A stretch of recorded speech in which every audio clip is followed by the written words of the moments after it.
अल्हम्दुलिल्लाहि वकफ़ा वस्सलातु वस्सलामु अला सय्यिदिल अंबिया अम्मा बाद औज़ु बिल्लाहि समीइल अलीम मिनश शैतानिर रजीम बिस्मिल्लाहिर रहमानिर रहीम वक़ालल मालिकु अतूनी बिही फलम्मा जाअहर रसूलु क़ाल इरजि इला रब्बिका फ़स्अलहु मा बालुन निस्वतिल्लती क़तअना ऐदियहुन्ना इन्न रब्बी बिकैदिहिन्ना अलीम। सदक़ल्लाहुल अज़ीम। इससे पहले हम यूसुफ़ अलैहिस्सलाम का वो वाक़या बयान कर चुके हैं जिसमें उन्होंने बादशाह के ख्वाब की ताबीर बताई थी। अब उसके बाद जब बादशाह ने ताबीर पाने के बाद यूसुफ़ अलैहिस्सलाम को खुश होकर अपने पास बुलाया तो अपना एक आदमी भेजा, फरमाया कि वक़ालल मालिकु अतूनी, फरमाया बादशाह ने कहा कि यूसुफ़ अलैहिस्सलाम को बुला के मेरे पास लाओ। फलम्मा जाअहर रसूल, फिर जब बादशाह का भेजा हुआ एलची यूसुफ़ अलैहिस्सलाम के पास पहुंचा और बादशाह का पैगाम दिया, क़ाल इरजि, यूसुफ़ अलैहिस्सलाम ने कहा, इरजि, आने वाले को कहा कि तू लौट जा, इला रब्बिका, अपने बादशाह की तरफ, तू अपने बादशाह की तरफ लौट जा, वापस चला जा।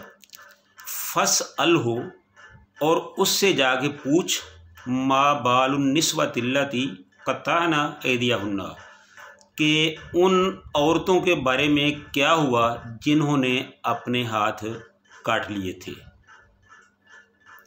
इन्ना रब्बी, बेशक मेरा रब, बेकैदिहिन्ना, मकर करने वालियों को अलीम, खूब जानता है।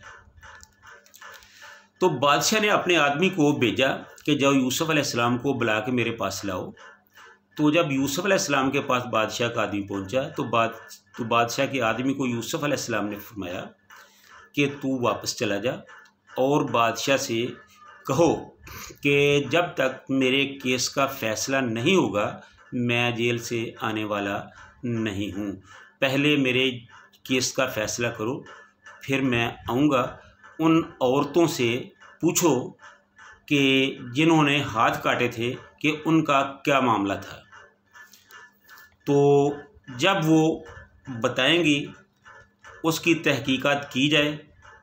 उसकी तहकीकात करने के बाद अगर मेरा कोई कसूर है तो मैं इधर ही ठीक हूँ, जेल में ही सही हूँ। अगर मेरा कोई कसूर नहीं है तो फिर मैं जेल से अपने ऊपर लगने वाले तमाम इल्ज़ामात को धोकर ख़त्म करके फिर बाहर निकलना चाहता हूँ। इन्ना रब्बी बेकैदिहिन्ना अलीम, बेशक मेरा रब मकर करने वालियों को बहुत अच्छी तरह जानता है। जब बादशाह के पास उसका आदमी गया, उसने जाके बादशाह को बताया कि यूसुफ़ अलैहिस्सलाम ये कह रहे हैं कि पहले मेरे केस का फ़ैसला करो, मैं फिर वापस आऊँगा, फिर जेल से आऊँगा। तो उसके बाद बादशाह ने उन तमाम औरतों को अपने पास बुलाया और कहा, काला मा खतबुकुन्ना।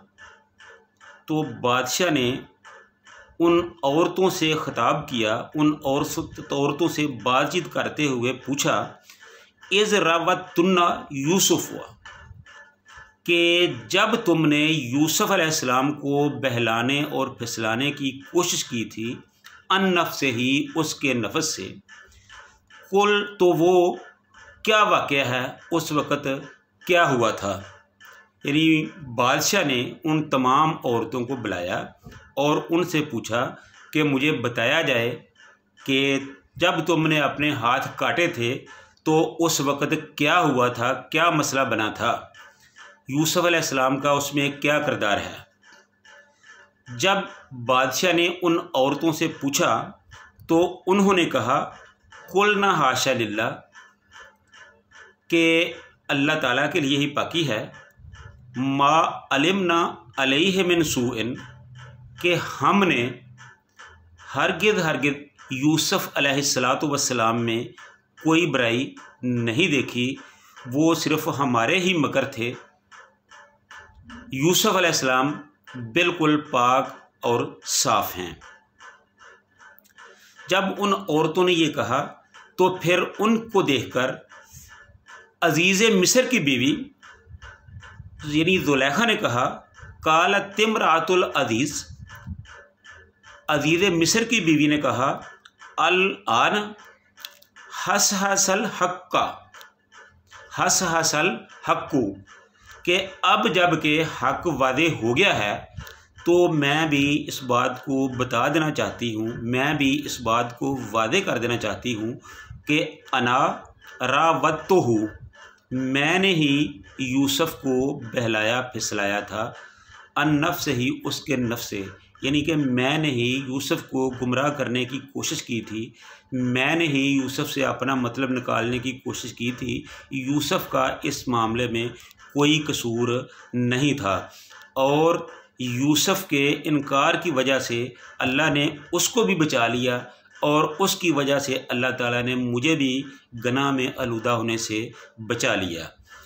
यूसुफ़ अलैहिस्सलाम का इसमें कोई कसूर नहीं है। व इन्नहु लमिन सादिकीन, और यूसुफ़ अलैहिस्सलाम, बेशक यूसुफ़ अलैहिस्सलाम इस मामले में बिल्कुल सच्चे हैं। दर हकीकत पहली बात तो ये है कि यूसुफ़ अलैहिस्सलाम ने महसूस किया कि बादशाह मुझे अपने पास बुला रहा है, तो वो यकीनन खुश होकर मुझे कोई एजाज़ देना चाहता है।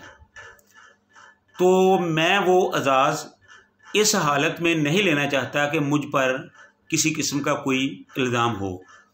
जब तक मेरे मुकदमे का फ़ैसला ना हो जाए, मैं बरी ना हो जाऊं, मेरे पर लगे हुए तमाम इल्ज़ाम धुल ना जाएं, उस वक़्त तक मैं कोई एजाज़ कबूल नहीं करना चाहता। एक तो बादशाह का मामला था ये, और दूसरा उन्होंने हाथ काटने वाली औरतों के बारे में कहा था, अज़ीज़ मिस्र का या उसकी बीवी का नाम नहीं लिया था। उसकी वजह क्या थी? उसकी वजह ये थी कि चूँकि यूसुफ़ अलैहिस्सलाम जानते थे कि अज़ीज़ मिस्र बहुत देर तक यूसुफ़ अलैहिस्सलाम के आका की हैसियत से रहा था और यूसुफ़ अलैहिस्सलाम उनके एहसानमंद थे।